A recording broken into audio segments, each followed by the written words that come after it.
Let's talk about Jordan Peele's Us. Big D's Entertainment Rankings and Reviews.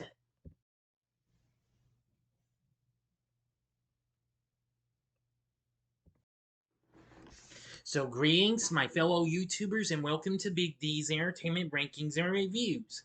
My name is Doyle, better known to as the Big D, and this time around I bring to you a review of the 2019 psychological horror flick Us, released by Universal, written and directed by Jordan Peele, starring Lupita Nyong'o, Winston Duke, Elisabeth Moss, and Tim Heidecker. The film follows a woman named Adelaide Wilson and her family who are attacked by a group of menacing doppelgangers. Now, this was Peele's second film after having after the success of Get Out.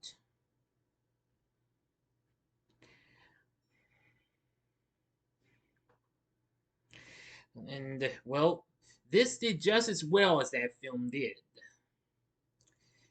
And it got even bigger, guys, just as much good response as Get Out did when it came out 2 years earlier.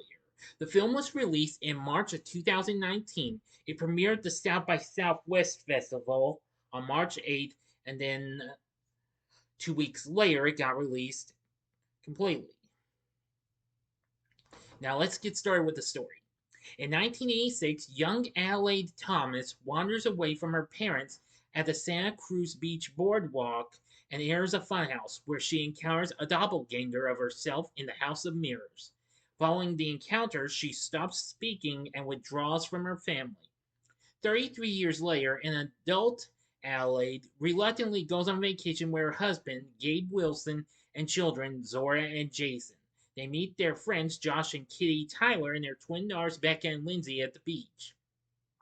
On the way there, they witness paramedics taking away the bloody body of an old man holding a sign identical to one Adelaide saw on the day of the doppelganger encounter. Jason later sees someone strangely similar to the old man, standing still with his arms outstretched and hands bloody. That night, Adelaide relays the doppelganger story to Gabe when the lights suddenly go out. Jason notices a family of four in the driveway who break into the house and corner the Wilsons. The intruders are the Wilsons' doppelgangers. Pluto, Jason's pyromaniac, facially scarred doubles, excuse me. Umbre, Zora's sadistic double, Abraham, Gabe's animalistic double, and Red, Adelaide's double. Red is the only double who can speak, albeit in a guttural, raspy voice.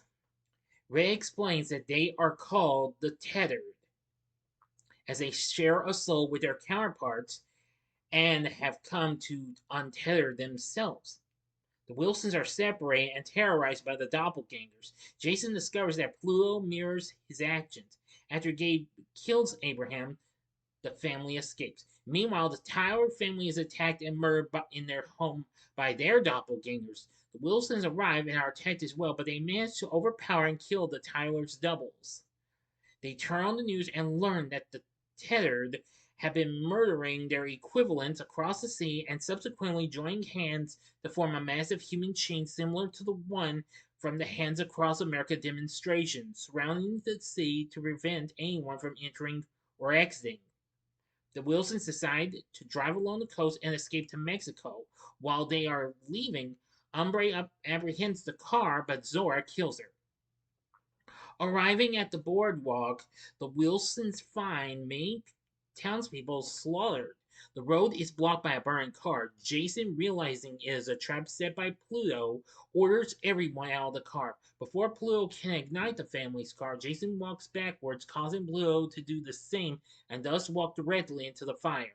While the Wilsons are distracted by Pluto burning to death, Red appears and snatches Jason away. Adelaide chases Red to the funhouse where they first met and finds a secret entrance that leads to an underground facility overrun by white rabbits, where she finds Red in a classroom.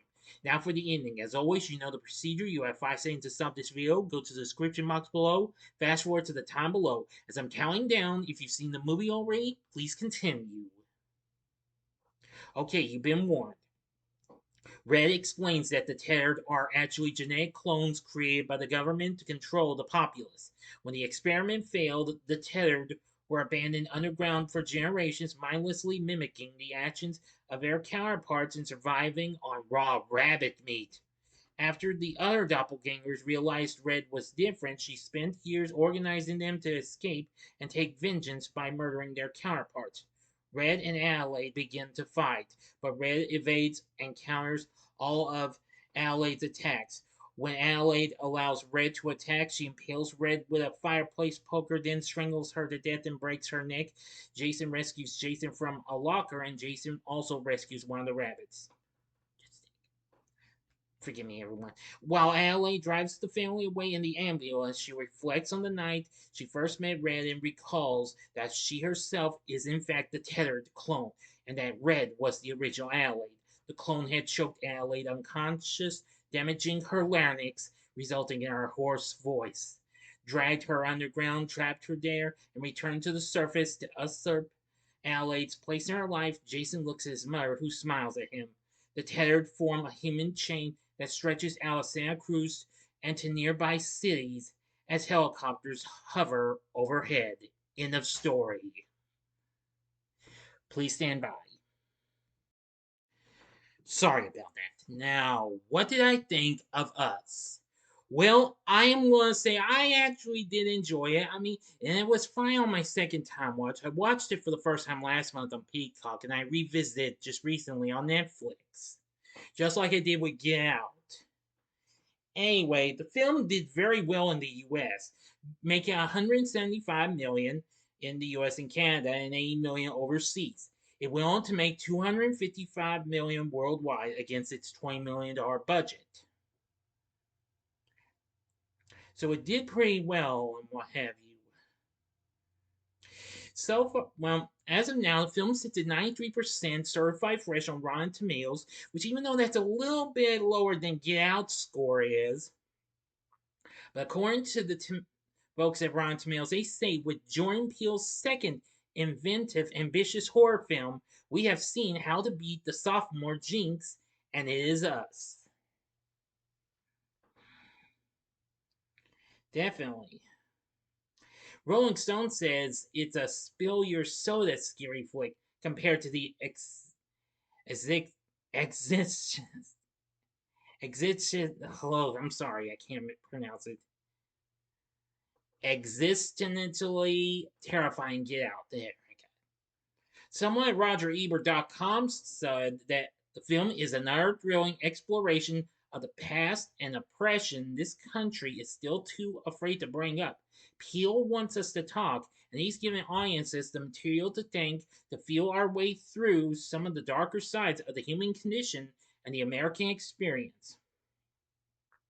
IGN called it a very, very strange film, but that's okay because it wouldn't be a Jordan Peele joint if there wasn't a little risk involved. Peele has proven that he's not a one-hit wonder with this truly terrifying, poignant look at one American family that goes through hell at the hands of maniacal doppelgangers. The Hollywood Reporter called the film a fiercely scary movie whose meaning is up for grabs.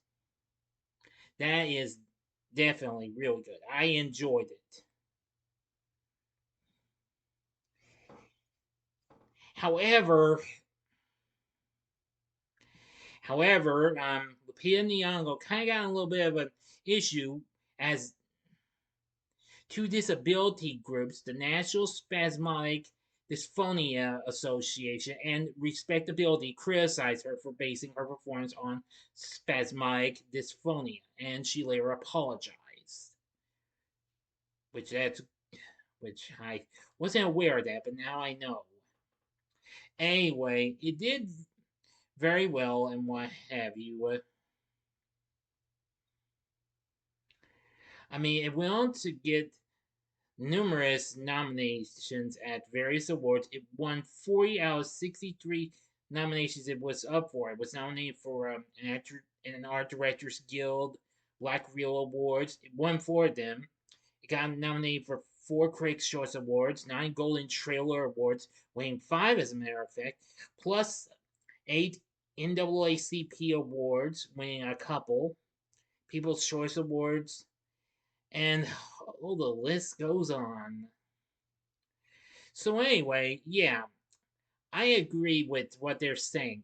Us is definitely really good, and as much as I thought Get Out was good, I liked Us just as much. That's why it kind of beat it out on my ranking of first-time watches for last month.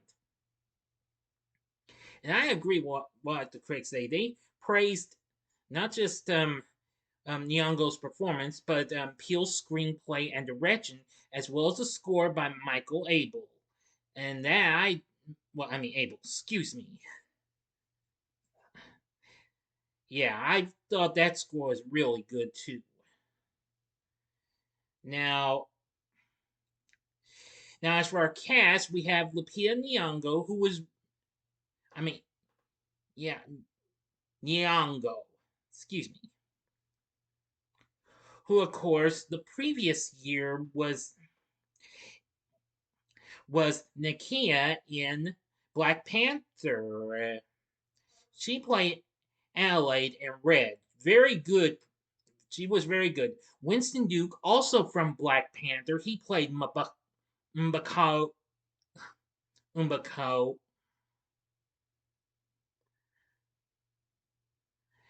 In the yeah, Mbaku. He played Gabe in Abraham. Shahidi Wright Joseph played Zora in Umbre, and Evan Alex played Jason in Pluto. Elisabeth Moss, whom the following year would be in the Invisible Man remake, played Kitty, and her character called Dahlia. Tim Heidecker played Josh Tyler, and his tethered character Tex. Yahya Abdul Mateen II, who recently played the Black Manta in Aquaman the previous year, and we will be seeing him in the sequel to that in a couple of months. He played Russell Thomas and his doppelganger of a Tedder, Wayland. And Anna Diop played Rain Thomas, who of course her Tedder character was called Eartha. Jordan Peele was also the narrator of this. Anyway, and from what I've seen, I thought Us was very good. Great story and direction from Jordan Peele. Great cast and characters. And I like the atmosphere and what have you. And it was just like, wow, incredible. Definitely. So anyway, that's all I'm going to tell you. And a very good score as well. So in the end, would I recommend Us? The answer is hell yeah, definitely. Give this film a watch. I think you'll really enjoy it. So, what did you think of Us? Let me know in the comment section below. If you liked the video, consider clicking the like button, subscribe, and be a part of the Big D Nation. And join me next time when I give you my Saturday morning TV log of My Pet Monster. So if you like this, consider checking out my reviews for these other two films of Jordan Peele's. In the upper left-hand corner is my review of Get Out, which hasn't been doing too well since I put it up earlier this week. Come on, this could get more views. This needs more views. Or go to the upper right-hand corner and see my spoiler-free review of his recent hit from last year called Nope. Or if you would like more of Lupita Nyong'o and Winston Duke, go to the bottom left-hand corner and see my re-review of Black Panther. And the bottom right-hand corner is the button you can click to subscribe if you like rankings and reviews on movies, TV, music, video games, etc. Then I'm your guy. Thank you for watching. Until next time, I'm the Big D saying, see ya.